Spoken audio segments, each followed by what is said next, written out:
चलिए शुरू करते हैं हम लोग। तो लास्ट टाइम पे जो हम लोग की बात हुई थी वो पोटेंशियल और पोटेंशियल डिफरेंस पे हुई थी। आपको याद होगा काफ़ी एक अच्छा लेक्चर था जो पोटेंशियल और पोटेंशियल डिफरेंस के बारे में अपने को बताता था। पोटेंशियल डिफरेंस हमें जानने की ज़रूरत क्यों पड़ती थी? क्योंकि पोटेंशियल डिफरेंस ही एक डिसाइडिंग फैक्टर होता है कि चार्ज मूव करेंगे कि नहीं। पॉजिटिव चार्ज ज़्यादा पोटेंशियल से कम पोटेंशियल की तरफ जाते हैं, और अगर समझ रहे हैं मेरी बात, किसी का पोटेंशियल 110 है और उसके बाजू वाले का 100 है, समझ लीजिए 100 है, और पॉजिटिव चार्ज अगर यहाँ रखेंगे तो अपने आप यहाँ पहुँच जाएगा, पहुँचने का रास्ता है तो, है ना। तो ये अगर यहाँ 110 है पोटेंशियल और यहाँ भी 110 है और इसको रखेंगे तो ये आगे नहीं जाएगा। इसको आगे बढ़ने के लिए अंशिका, इसको आगे बढ़ने के लिए पोटेंशियल डिफरेंस होना ज़रूरी है। अगर पोटेंशियल डिफरेंस नहीं हुआ तो चार्ज फ्लो नहीं करेंगे। ये पिछली बार हम लोग चर्चा इसकी कर चुके हैं, डिस्कशन की। तो potential difference is the deciding factor whether the charge will move और नॉट। जब मैं चार्ज बोलूँगा तो उसको पॉजिटिव निगेटिव दोनों मतलब लेके निकाला जा सकता है। पॉजिटिव इधर से इधर जाएगा और निगेटिव करें तो निगेटिव इधर से इधर जाएगा, उल्टा बिहेवियर लेगा। In the case of higher to lower potential, वो फीलिंग है, वो समझ में आती है बात। और हम लोगों ने पिछली बार एक फॉर्मूला भी इसमें देखा था पोटेंशियल डिफरेंस को लेके बात हम लोग करना चाहें तो वो बेसिक फॉर्मूला था पोटेंशियल वाला V=W/Q, या कहना चाहें पोटेंशियल डिफरेंस को तो इस तरीके से भी पोटेंशियल डिफरेंस कहते हैं। ये पोटेंशियल डिफरेंस है वर्क डन अपॉन चार्ज। बातें याद थी। और हमने एक डिवाइस देखी थी जिसे आप वोल्ट मीटर बोलते थे। वो डिवाइस क्या थी? पोटेंशियल डिफरेंस दो पॉइंट के बीच नापने वाली डिवाइस। पोटेंशियल डिफरेंस नापने वाली डिवाइस क्या थी वो? Volt meter. वोल्ट मीटर हमेशा पैरेलल में लगाते हैं और बेहतर समझेंगे आने वाले लेक्चर्स में। और वोल्ट मीटर का खुद का रेजिस्टेंस बहुत हाई होता है। इतनी बात समझ में आती है। अब आगे इस न्यूमेरिकल की तरफ बढ़ते हैं। इस फॉर्मूले की याद ताजा करने के बाद अब इसमें लिखा how much work is done in moving A charge of 2 गुलाम्स। तो जब भी न्यूमेरिकल लगाएं, जो डाटा दिया हो उसको सिंबॉलिक सिंबल्स के आधार पे लिख लें। जैसे फॉर्मूले में सिंबल्स होते हैं Q, V, डेल्टा V जो भी है। तो यहाँ पर Q इज गिवन और Q is 2 coulomb. SI system में 2 गुलाम चार्ज हो गया। From a point at 118 volts, V1 क्या है? 118 वोल्ट। टू ए पॉइंट कहाँ पहुँचाया है आपने? V2 128 volts. ये V क्या है? पोटेंशियल डिफरेंस या पोटेंशियल की SI यूनिट। ठीक है। अब इस फॉर्मूले को हम देखें, ये पूछ क्या रहा है कि वर्क डन कितना करना पड़ेगा या मिलेगा जो भी है। तो इसके लिए फॉर्मूला लगाना पड़ेगा। तो डेल्टा V की क्या वैल्यू हो जाती है यहाँ पर? V2 माइनस V1, यही तो डेल्टा V होता है। तो अगर आप डेल्टा V यहाँ कैलकुलेट करेंगे तो क्या आ जाएगा? V2 माइनस V1 मतलब 128 वोल्ट माइनस 118 वोल्ट। अब वैल्यू आ गई कितनी? 10 वोल्ट। तो आप समझ पा रहे हैं डेल्टा V कैसे निकाला हमने? बहुत अच्छी बात। अब इस फॉर्मूले को अप्लाई करेंगे हम लोग। डेल्टा V की जगह कितना आ चुका है? 10 वोल्ट। इसकी जगह आ चुका है 10 वोल्ट डेल्टा V की जगह। और डेल्टा W हमको नहीं पता वर्क डन, Q लेकिन पता है 2 गुलाम। तो अब आप क्रॉस मल्टीप्लिकेशन करेंगे और इसका रिजल्ट कितना निकाल देंगे? 20। SI सिस्टम में सारी बातचीत है तो वर्क डन की यूनिट SI सिस्टम में जूल होती है। तो ये 20 जूल इज द आंसर। खत्म हो गया सवाल। बहुत ही बेसिक, और हमने इन डेप्थ आपको बता भी दिया कैसे करना है। ठीक है। ये V1 माइनस V2 का मतलब होता है इनिशियल माइनस फाइनल, मतलब जहाँ थे जहाँ पहुँचे। ये तो समझते हैं ना। तो ये क्वेश्चन आपका इस तरह लग जाता है पोटेंशियल के ऊपर। अगला क्वेश्चन भी देखेंगे, फिर कॉपी कर लीजिएगा, फिर और क्वेश्चंस मिलेंगे 1-2, जिससे हम लोग की बिल्कुल तैयारी सॉलिड हो। क्वेश्चन नंबर 2 की बात करते हैं। इसमें लिखा how much energy is given to each coulomb. Coulomb किसकी यूनिट होती है बेटा? रिया? इलेक्ट्रिक चार्ज की SI unit. How much energy is given to each coulomb of charge passing through a 6 volt battery. अब यहाँ पे Q की वैल्यू कितनी दे रखी है?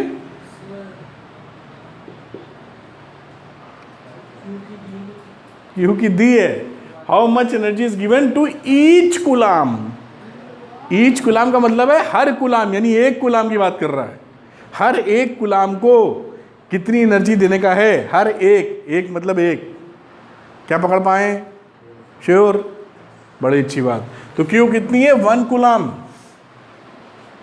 और कह रहा है कितनी वोल्ट की बैटरी लगा रखी है? आप देखें तो 6 वोल्ट पोटेंशियल डिफरेंस की बैटरी है। अब बोल रहा है एनर्जी कितनी लगेगी, तो फॉर्मूला यूज करेंगे फिर से ये वाला हम लोग।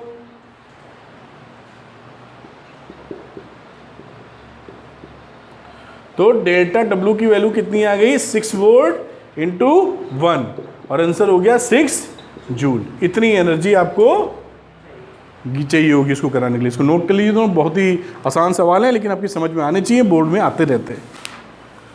अभी 2 क्वेश्चन और आपके सामने है। न्यूमेरिकल थोड़ा मेरा इसलिए करा दे रहा हूँ कि आप नोट कर लेंगे तो हमेशा प्रैक्टिस भी कर पाएंगे, और बोर्ड में बिल्कुल ऐसे सवाल आते हैं, इससे सरल ही आते हैं। तो ये क्वेश्चन देखता हूँ। व्हाट इज द, ये PD का फुल फॉर्म है पोटेंशियल डिफरेंस, है ना? तो what is the potential difference between the terminals of a battery if 250 joules. देखिए जो जो डाटा दिया रहेगा उसको सिंबॉलिक फॉर्म में रिप्रेजेंट करना है। तो 250 जूल, जूल होती है यूनिट किसकी? वर्क डन की, एनर्जी की। तो W की वैल्यू दे रखी है 250 जूल्स। एक डाटा ये मिल गया। Of work is required to transfer 20 coulombs of charge. Q बेटा कितना है? ये भी यहां से मिला। इसको ऐसे लिख लीजिए, न्यूमेरिकल करने का तरीका बता रहा हूं। From one terminal to the terminal of battery to the other. Terminal समझते हैं ना, जैसे बैटरी होती है। ये देखिए पेंसिल सेल, थोड़ा खराब सा डायग्राम मेरा, लेकिन समझिएगा। मोटा वाला सेल समझ लो, ऐसे होता है। तो ये पॉजिटिव होता है, ये निगेटिव। तो ये पॉजिटिव टर्मिनल है, ये निगेटिव टर्मिनल है। इसे टर्मिनल बोलते हैं, तार से जोड़ दिया। तो this is positive terminal, this is negative terminal. यहां से चार्ज यहां जा रहा है, प्लस है, तो इसकी बात कही जा रही है। ठीक है, पूछा है पोटेंशियल डिफरेंस निकालो। फिर ये बच्चों वाला सवाल हो गया। अगर आप समझदारी दिखा रहे हैं, आपने फॉर्मूला क्या पढ़ रखा है? ये पढ़ रखा है ना बेटा। आप डेल्टा क्या निकालना है अपने को? Potential delta V। हो गया काम खत्म। डेल्टा W की वैल्यू कितनी है? 250। Q कितना है? 20। कितना हो गया? 12.5 जूल्स। यहां मैंने W लिखा 250, यहाँ डेल्टा W की वैल्यू रखी, तो कंफ्यूज मत होना। इस W की वैल्यू डेल्टा ही W है, क्योंकि इतना वर्क डन इसको यहां से यहां तक पहुंचाने में खर्चा हुआ है। तो आप कंफ्यूज ना होइएगा कि सर ने W लिखा था, डेल्टा W फॉर्मूला में होता है। डेल्टा W का मतलब है उस प्रोसेस के उतने बीच में लगने वाला वर्क डन। ठीक है क्या? कौन करेगा सर? तुम्हारे हिसाब से कौन करेगा ये वर्क? चार्ज पर वर्क होगा। पोटेंशियल डिफरेंस हो गया ना, तो उसने धक्का लगाना शुरू कर दिया इनको। वही तो बताया था, कौन धक्का लगा रहा है सर? चार्ज पे चार्ज ही धक्का लगाता है। अभी आप पढ़ोगे आगे कि पोटेंशियल डिफरेंस के आगे वो कॉन्सेप्ट नहीं है 10th क्लास में, इलेक्ट्रिक फील्ड वगैरह। तो पुश करने लगता है चार्ज दूसरे चार्ज को। आप जब पोटेंशियल डिफरेंस किया था, एक चार्ज को पॉजिटिव के पास लाए थे, आपने काम किया था। अब मौका मिला तो उसने काम कर दिया, भाग गया वो दूर। तो उसके बाद स्टोर थी इतनी एनर्जी, इसलिए उसने अपने आप काम कर लिया है।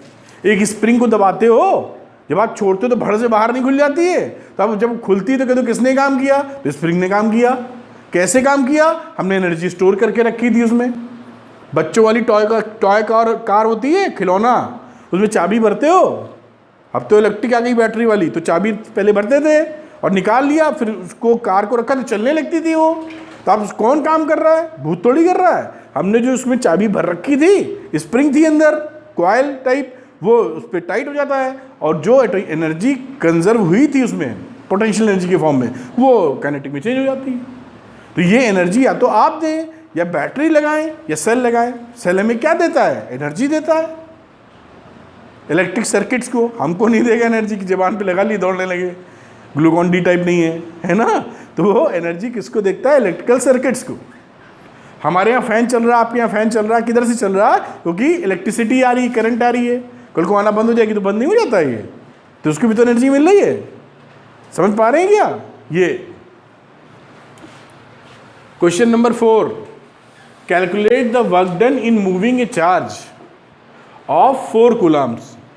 अब फिर देखिए, जैसे कूलाम हमको दिखा, हमें तुरंत लिख लेना चाहिए 4 coulomb from a point at 220 volt. पहले एक जगह था ये 220 वोल्ट पर, और उसके बाद दूसरे पॉइंट पे आपने पहुंचा दिया है 230 वोल्ट्स पर। अब पूछ रहा है वर्क डन कितना होगा। फिर कुछ नहीं, खेल खत्म इसका। ऐसा सवाल अभी किया था हम लोगों ने, आपको याद हो तो। डेल्टा वी के लिए क्या लिखते हैं? V2 minus V1 final minus initial. तो ये वैल्यू निकाली है आपने, 230 माइनस 220 वोल्ट, 10 वोल्ट हो गई। ठीक नहीं है? क्यों आदर्श? हाँ सर, इधर किधर? जूल की जगह वोल्ट होगा। हाँ ठीक कह रहे हैं आप, जूल की जगह वोल्ट होगा। गुड, ठीक है। डेल्टा V इसकी वैल्यू रख दो यहाँ पर। डेल्टा W निकालने के लिए delta V into Q. Delta V हो गया 10 वोल्ट और Q की वैल्यू है 4, तो वैल्यू हो गई 40 जूल। ये आंसर आ गया। बस ऐसे ही सवाल आएंगे। देखिए, इसीलिए प्रॉपर हमने लिख के करके दिखा दिया आपको कि कोई कन्फ्यूजन ना रह जाए। किसी चीज़ का कोई कन्फ्यूजन है किसी भी प्रकार का, तो आप पूछ सकते हैं हमसे, वरना आगे बढ़ेंगे हम लोग। कोई डाउट है ऐसा वैसा, ऐसा क्यों नहीं वैसा, कुछ भी मन में आ रहा आप पूछिए। ठीक, हाँ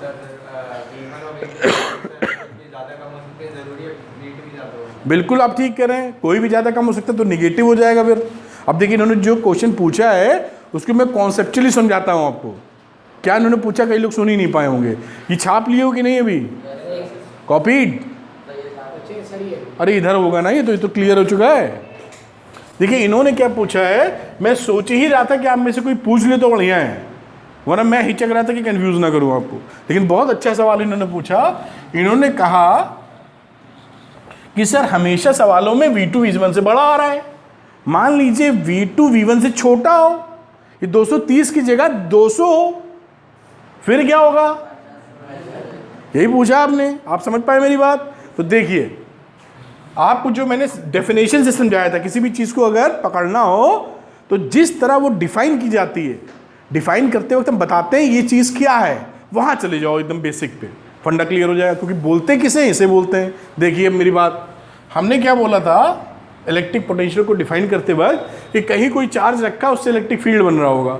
और फिर एक 1 कूलाम का SI की अगर बात करें समझाने के लिए, तो इन्फिनिटी से 1 कूलाम का चार्ज लेके चले होंगे आप, A पर पहुंचे सपोज करिए, तो कुछ पोटेंशियल आया इसके ऊपर। कैसे आता पोटेंशियल? यहां से यहां तक किया गया पर यूनिट चार्ज काम, वर्क डन फॉर 1 कूलाम।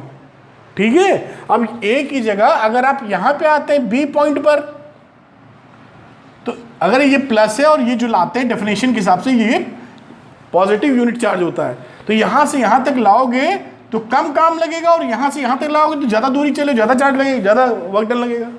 ठीक है। तो पोटेंशियल किसका ज़्यादा होगा बेटा? रिया गलत, VB का, जिसका फॉर्मूला ये पढ़ा ना हमने अभी डिफाइन जो किया था। अगर जिसमें वर्क डन ज़्यादा हुआ वहाँ पोटेंशियल ज़्यादा, यहाँ से यहाँ तक वर्क डन ज़्यादा करना पड़ा हमको। ये उल्टा धक्का मार रहा था ना, रिपल्शन हो रहा था। आप ज़बरदस्ती लगे थे मैं लाऊंगा। समझ में आ रही बात? नहीं, ये प्लस इसको धक्का मार रहा था कि दूर जाओ, मेरे पास मत आना। आप कह रहे थे नहीं ऐसे ही चलना है, तो ऐसे चलने में काम कर रहे थे ना, वर्क डन कर रहे थे आप। तो यहां तक लाए तो कुछ वर्क डन किया, आपने कहा हम और आगे जाएंगे तो और वर्क डन किया। समझ में आ रही बात? तो इस जगह में वर्क डन अगर कम है और इस जगह में इसके रेस्पेक्ट में ज़्यादा है, तो हमारी कंडीशन क्या है? VB is greater than VA, है कि नहीं? ठीक है। यहां पर वर्क डन कौन कर रहा है? वर्क डन हमारा पॉजिटिव है, हम कर रहे हैं। समझ में आ रहा है? पॉजिटिव है।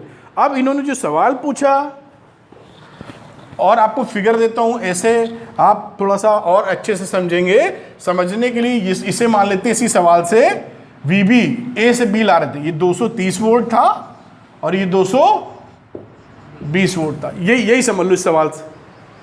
बात क्लियर है क्या? इस सवाल से मैच कर रहा है ना, यहाँ से यहाँ तक ला रहे थे आप। अब आप सोचो कि मैं ए से बी नहीं जाता हूँ साहब, बी टू ए जाऊँगा, कोई रोक थोड़ी सकता है आपको, रोक सकता है क्या? तो यहाँ पर बी बनाया भाई, ऊपर वाला बी और ये ऊपर वाला ए। हमको मालूम है कि इसका पोटेंशियल कितना माना है हमने, 230 वोल्ट। एग्री है क्या? ए का कितना माना है? 220 वोल्ट। एग्री है क्या? हम पॉजिटिव यूनिट चार्ज को इधर ले जाना चाहते हैं, या जो चार्ज बोला है 4 कूलम पकड़ लो। अब यहाँ पर जो प्लस कोई रखा होगा जिसका इलेक्ट्रिक फील्ड बन रहा होगा, वो इसको क्या करेगा? धक्का मारेगा ना। तो आपको काम करना नहीं पड़ेगा, ये अपने आप भागने लगेगा। अब समझिए, रिपल्शन हो रहा है ना, तो यहां पर आप काम कर रहे थे तो पॉजिटिव और आपको मिल रहा है तो निगेटिव। आ रही बात समझ में? तो यहां पर ये अपने आप बी टू ए पहुंच जाएगा, तो काम हमें करना नहीं पड़ेगा, हमको मिल जाएगा काम। आप पकड़ पा रहे हैं बात? कैसे पता चला ये देखो मैथमेटिकली ऐसे पता चला कि जब हम फॉर्मूला लेने गए तो डेल्टा वी लगाया, ये क्या है इस समय V1, ये क्या है V2। ठीक है, फॉर्मूला पढ़ा है हम लोगों ने, V2 माइनस V1 है ना शिवेन। V2 कितना है? 220, V1 कितना है? 230। ये आया -10 वोल्ट। ठीक है, अब वर्क डन निकालने के फॉर्मूला ये सब जान ही रहे हम लोग। तो डेल्टा W इजकल टू क्या आ गया? Delta V into Q. Delta V था -10 वोल्ट और Q था प्लस 4 कूलम ले लो। तो आपने क्या देखा? -40 जूल मिला। -40 जूल क्या बताता है? हमें काम करना नहीं पड़ा, हमें तो अपने आप मिल गया माइनस आर। क्या आप समझ पाए? बहुत डिटेल्ड और अच्छी तरह बताया मैंने, पकड़ लीजिएगा, आगे तक टिल तक काम आएगा। क्या समझ पाए? अगर यहीं पे माइनस चार्ज होता सपोज, और ले लो, ये सारी क्लासेस कैसी चल रही हैं? जेई फाउंडेशन वाली, आप समझ लीजिए। इतनी चर्चा जो मैं कर रहा हूँ आपसे, बोल्ड वोल्ड तो नीचे ही निपट गया, उसके ऊपर की बात कर रहे हैं। समझ तो पा रहे हो मेरी बातें? ऊपर से तो नहीं जा रही? नहीं सर, जाएंगी भी नहीं, क्योंकि हम लोग बात ही ऐसे करेंगे। अब मान लीजिए ये पॉजिटिव की जगह कोई कसम खा रखी है, ये कहते हैं -4 कूलम ले जाएंगे। ये हॉर्स में चले गए आपके बहुत ऊपर, नहीं आएगा ऐसा, लेकिन बता रहा हूं, तो भी नहीं रोक सकता है भाई। आप कैसे मना कर देंगे -4 को ना ले जाओ? ले जाओ। तो क्या करेंगे? Q को -4 रख देंगे। Q यहां +4 रखे थे। अगर इसी सिचुएशन में हम माइनस को यहां से यहां ले जाएं, तो हमको काम किससे पूछें? 1 मिनट, मयंक, या माइनस को B टू A ले जा रहे हैं, हमको काम करना पड़ेगा कि हमको काम मिलेगा? रुक जाओ, मयंक बताएगा। क्यों? हाँ रोहित, करना पड़ेगा। ये प्लस इसको खींच रहा है अपनी तरफ, अब कह रहे हैं दूर नहीं जाने दूंगा, और आप A ले जा रहे हैं तो आपको करना पड़ रहा है। प्लस और माइनस आपस में खींचते हैं, मतलब अट्रैक्शन होता है। समझ में आ रही है बात? तो ये कह रहा आओ, तुम कह रहे हो नहीं जाओ, तो नहीं जाओ तो आपको रोकना पड़ेगा ना किसी चीज से।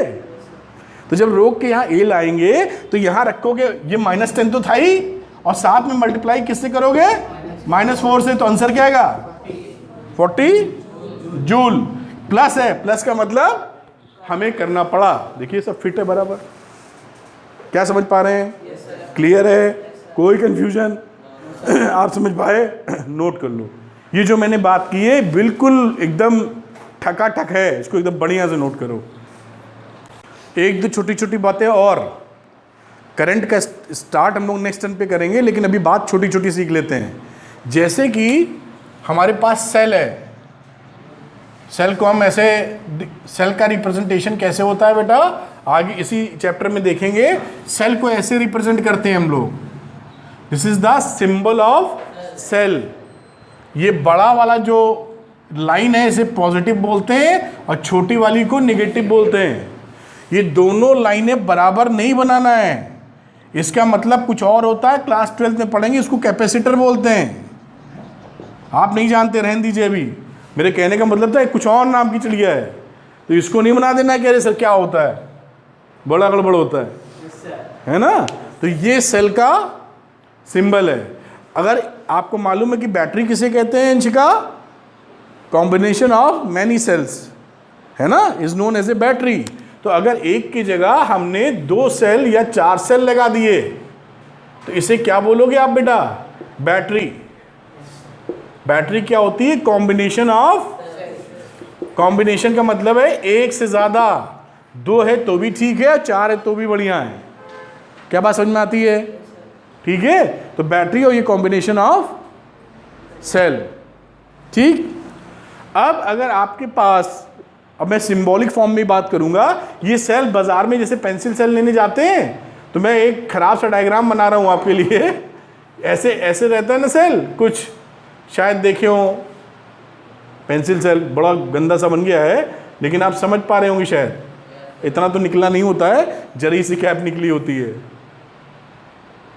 शायद ऐसा समझ लो। देखा है ना ऐसे सेल? पेंसिल सेल रिमोट में पड़ता है। एक होता है मोटा सेल, पहले टॉर्च में पड़ता था, फिर उससे पतला होता है पेंसिल, और एक उससे ट्रिपल ए आता है जो रिमोट में पड़ते हैं। नॉर्मली ये आपको दिखते हैं बाजार में, देखे हो नहीं देखे हो? एक मोटा सेल आता था टॉर्च में डाल, एवरी डे का भी आता था, एवर रेडी का, एवरी डे का नहीं था एवरी डे नहीं था, एवर रेडी था। गुड, बढ़िया है। तो चलो चलो इधर आगे चलो, पढ़ाई बड़ा मज़ा आया वैसे। तो ये सेल अपने पास रहता है।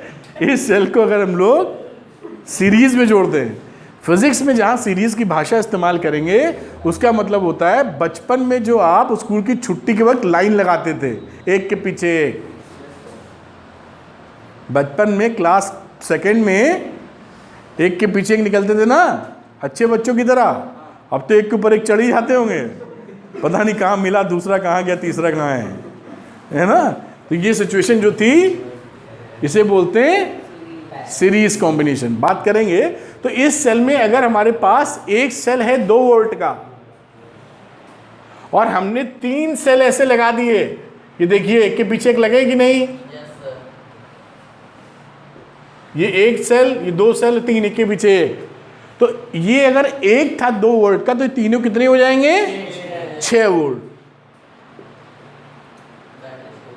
ठीक है, ये 6 वोल्ट हो जाएंगे। और अगर इसमें से एक कोई घूम गया, सपोज, और मजेदार बात, ये एक लगाया और एक को हमने ऐसे उल्टा लगाया, फिर हमने सीधा लगाया। देख रहे कुछ कलाकारी है इसमें? इसमें लग रहा है बल्ला बल्ली। तो ये दोनों तो सीरीज में, ये उल्टा पड़ गया है, तो क्या करेगा? ये 2 वोल्ट है, ये 2 वोल्ट है, ये दोनों एक दूसरे को खा जाएंगे, केवल 2 ही वोल्ट बचेगा फिर।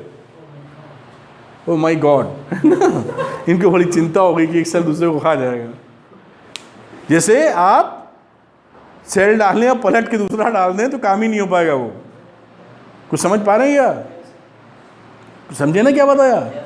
तो ये ध्यान रखिएगा आप कि सेल अगर सीरीज में लगे हैं तो सीधे सीधे आप उसका पोटेंशियल डिफरेंस जोड़ दीजिए। वैसे सेल के बारे में बोला जाता है इलेक्ट्रोमोटिव फोर्स, हम बताएंगे कभी, अभी इसमें लिखा होगा, आगे चर्चा कर लेंगे इन डेप्थ। हम लोग ऐसी पढ़ाई करेंगे जो है। तो 2 और 2 4 और 2 6।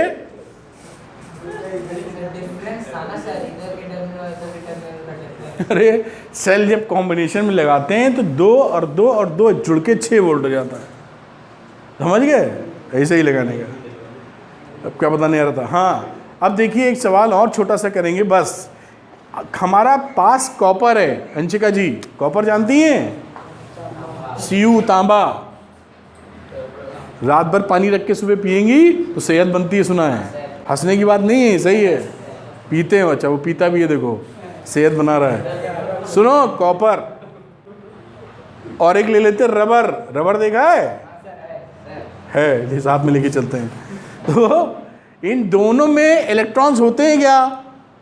आदर्श कुमार बताएंगे, हमारा साइंटिस्ट, अगला न्यूटन। अजी होते होंगे, ये भी बढ़िया।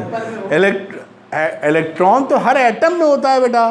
तो यहाँ जितनी चीज़ें, including my skin, including my tooth teeth, जो भी बोलो, including chair, including fan, including camera, including your eyes, सब में इलेक्ट्रॉन है।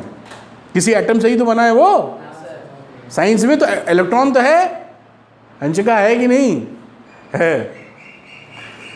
अब इसमें भी इलेक्ट्रॉन है और इसमें भी इलेक्ट्रॉन है, लेकिन इलेक्ट्रिसिटी इसमें, चुप रहिएगा, नाम लूंगा मैं। इलेक्ट्रिसिटी कॉपर में कंडक्ट होती है, कंडक्ट होने का मतलब चार्जेस फ्लो होते हैं, लेकिन रबर में फ्लो नहीं होते हैं। समझ पा रहे हो क्या?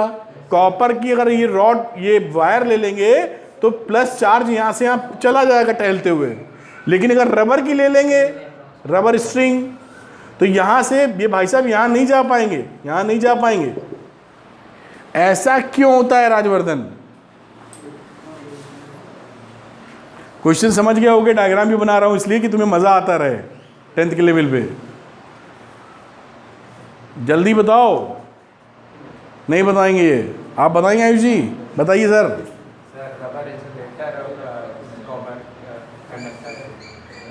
तो ये तो नाम है उसके ना, इसके में क्या विशेषता है ऐसी जिसकी वजह से वो ऐसा कर पा रहा है, ये नहीं कर पा रहा है? हाँ रोहित। हाँ बिल्कुल सही जवाब। ये मेटल है, इसमें पाए जाते हैं, क्या लिख दिया? Free electron. सही लिखा है, फ्री इलेक्ट्रॉन्स। और इसमें फ्री इलेक्ट्रॉन्स नहीं होते। ये चर्चा हुई थी जब इंसुलेटर कंडक्टर पढ़ रहे थे हम लोग, कि फ्री इलेक्ट्रॉन होने पर आसानी से इलेक्ट्रिसिटी या चार्जेस मूव कर सकते हैं उसके अंदर, उस मटेरियल के अंदर। और जहाँ फ्री इलेक्ट्रॉन नहीं होगा, एकदम नहीं होगा, लगभग नहीं होगा, तो इंसुलेटर बन जाएगा जैसे रबर। उसमें आप कोशिश भी करेंगे तो नहीं मूव करेंगे, ज़्यादा कोशिश करेंगे तो जल जाएगा, क्योंकि उसमें वो प्रॉपर्टी नहीं है, हीट इतना पैदा होगा कि जल जाएगा। Are you getting my point? तो ये जो पोटेंशियल डिफरेंस तक की कहानी थी, अभी आपके कोर्स के हिसाब से विद न्यूमेरिकल्स हम लोगों ने ख़त्म कर ली है। पूरी बात याद ताजा है, कहाँ से शुरू हुए थे हम लोग? इलेक्ट्रिसिटी बहुत जीवन में ज़रूरी है, बिना बिजली के काम ना चल पाएगा आजकल। फिर पढ़े थे चार्जेस होते हैं, एक इंट्रिंसिक प्रॉपर्टी होती है चार्ज। फिर पढ़े थे 2 तरह के चार्ज होते हैं, प्लस माइनस हैं, और लाइक चार्जेस एक दूसरे को नापसंद करते हैं, रिपल्शन है। नाम कैसे पढ़ा था ये भी सीखा, प्लस क्यों बोला, माइनस क्यों बोला। और अनलाइक चार्जेस एक दूसरे को अट्रैक्ट करते हैं। ये फंडामेंटल प्रिंसिपल होता है इलेक्ट्रोस्टैटिक्स का। इलेक्ट्रोस्टैटिक्स क्या चीज़ होती है? जब चार्ज रुका हुआ होता है, जब हम उसकी स्टडी करते हैं, ठीक। फिर 1 कूलाम ऑफ चार्ज किसे कहते हैं ये भी देखा था। फिर ये भी देखा था 1 कूलाम चार्ज में कितने इलेक्ट्रॉन पाए जाते हैं, ये भी कैलकुलेट किया था। फिर कंडक्टर इंसुलेटर की भाषा बोली थी। फिर पोटेंशियल समझा था, फिर पोटेंशियल डिफरेंस समझा था, और आज उसके ऊपर न्यूमेरिकल्स किए। और पोटेंशियल डिफरेंस को नापने वाला डिवाइस वोल्टमीटर कहलाता है, और वोल्टमीटर पैरेलल में लगाया जाता है, और उसका रेजिस्टेंस बहुत हाई होता है। ये बार बार इसलिए बोल रहा हूँ कि आपके दिमाग तक बातें पहुँचा पाऊँ, या क्लास में ही याद करा ले जाऊँ आपको। ठीक है, चलिए, थैंक यू वेरी मच। आज के लिए इतनी ही रखते हैं।